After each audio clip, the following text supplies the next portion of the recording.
الحمد لله نحمده ونستعينه ونستغفره ونعوذ بالله من شرور أنفسنا ومن سيئات أعمالنا من يهده الله فلا مضل له ومن يضلل فلا هادي له وأشهد أن لا إله إلا الله وأشهد أن محمدا عبده ورسوله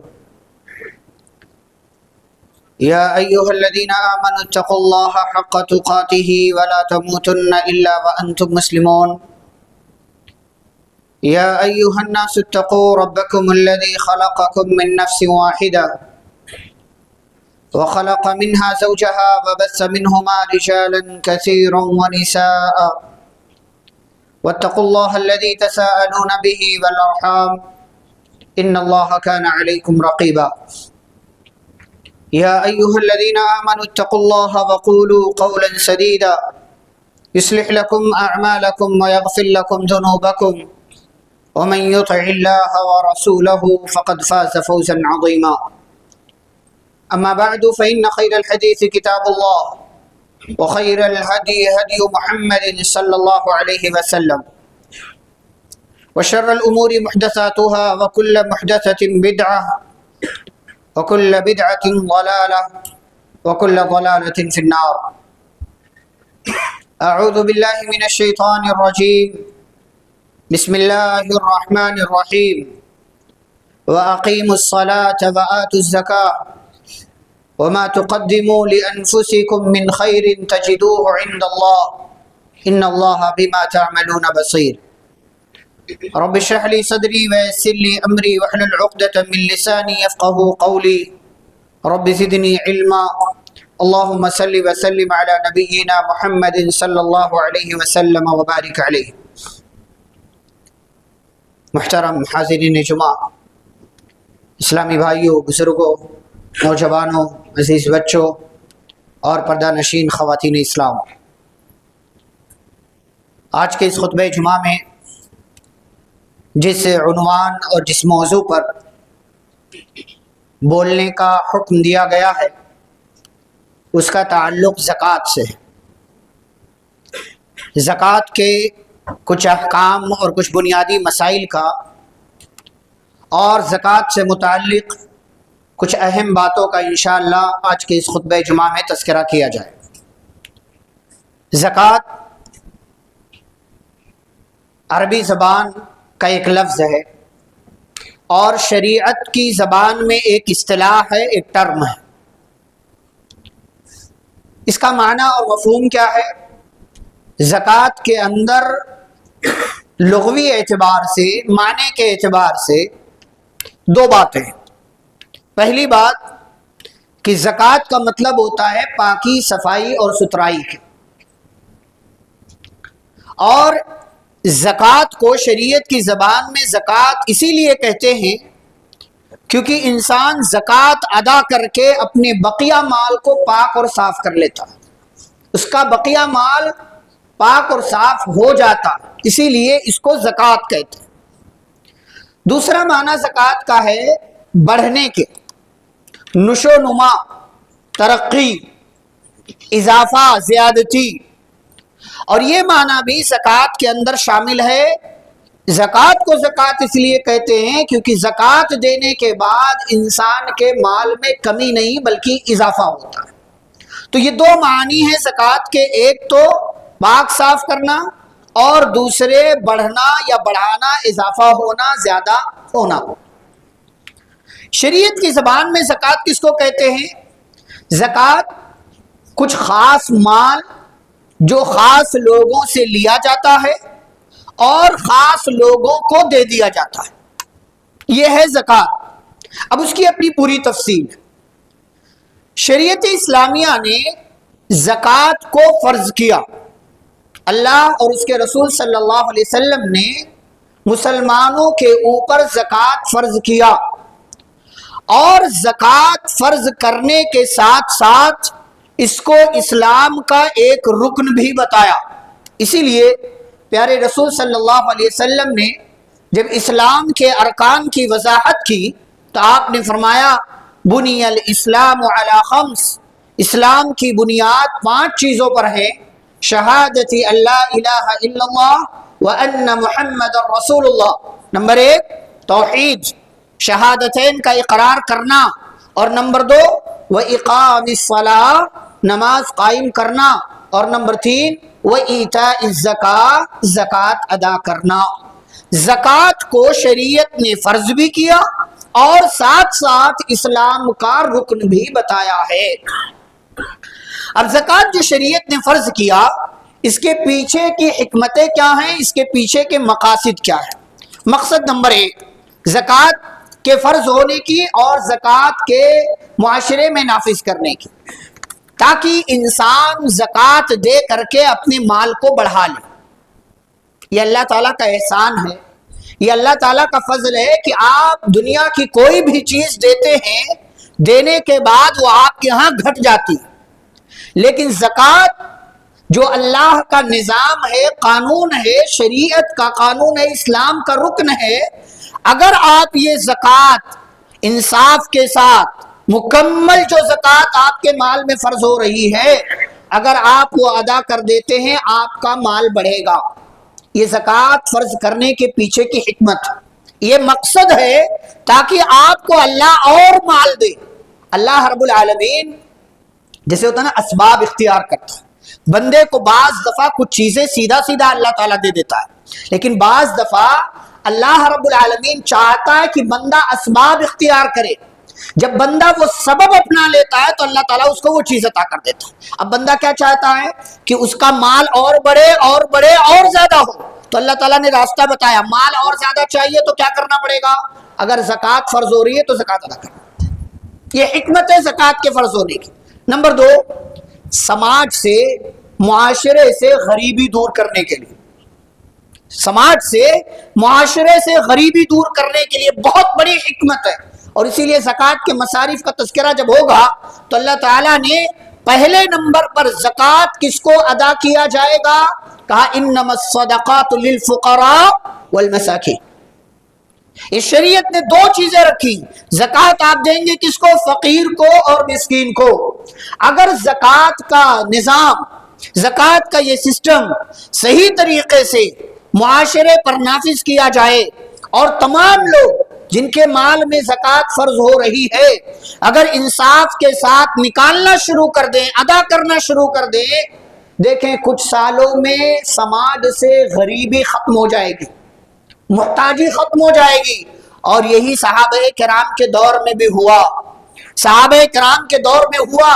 یہاں تک کہ عمر بن عبدالعزیز رحمہ اللہ کا دور آیا تو لوگ اتنے زیادہ مالدار ہو گئے اور لوگوں کے پاس مال اتنا آیا کہ لوگوں کو تلاش کرنا پڑتا تھا کہ زکوٰۃ ہم ادا کس کو کریں. اسلام کے اندر غریبی کا بہت آسان سا علاج اسلام نے دیا ہے. زکوٰۃ کے نظام پر عمل کرو، سماج سے غریبی کچھ سالوں کے اندر دور ہو جائے گی. یہ دوسری حکمت. تیسری حکمت کیا ہے؟ دل کو نرم کرنے کے لیے. آپ جب کسی کی مدد کرتے ہیں آپ کا دل نرم ہوتا ہے، آپ اللہ تعالیٰ کا شکر ادا کرتے ہیں. اور اسی لیے اللہ تعالیٰ نے دنیا کے اندر یہ امیری اور غریبی کا سسٹم بھی رکھا ہے. اللہ نے کسی کو مال دے دیا، کسی کو نہیں دیا. کیوں؟ تاکہ اللہ تعالیٰ آزمائے کہ مال پانے والا مال پا کر کے شکر ادا کرتا ہے کہ نہیں کرتا. جس کے پاس مال ہے وہ مال پانے کے بعد اس مال میں جو غریبوں کا حق بنتا ہے، غریبوں کو ان کا حق دیتا ہے کہ نہیں دیتا ہے. اور دوسری طرف کسی کو اللہ نے غریب بنایا کیوں؟ تاکہ دیکھا جائے کہ اللہ کے فیصلے پر صبر کرتا ہے کہ نہیں کرتا. دیکھا یہ جائے کہیں اپنی غریبی دور کرنے کے لیے حرام راستہ تو اختیار نہیں کرتا. تو شریعت نے کہا ایک طرف امیر ہے ایک طرف غریب ہے. امیر کو کہا کہ دیکھو تمہارے مال میں زکوٰۃ فرض ہو رہی ہے تو تم اس مال کی زکوٰۃ نکال کر کے غریبوں کی مدد کرو. 2 فائدے ہوں گے. ایک فائدہ تو غریب کا ہوگا، اس کا مسئلہ دھیرے دھیرے حل ہو جائے گا، اور دوسرا فائدہ خود تمہیں ملے گا، تمہارا دل نرم ہو جائے گا، تمہارا دل نرم ہو جائے گا. اسی لیے کہا جاتا ہے کہ غریبوں مسکینوں کے علاقوں میں جایا کرو،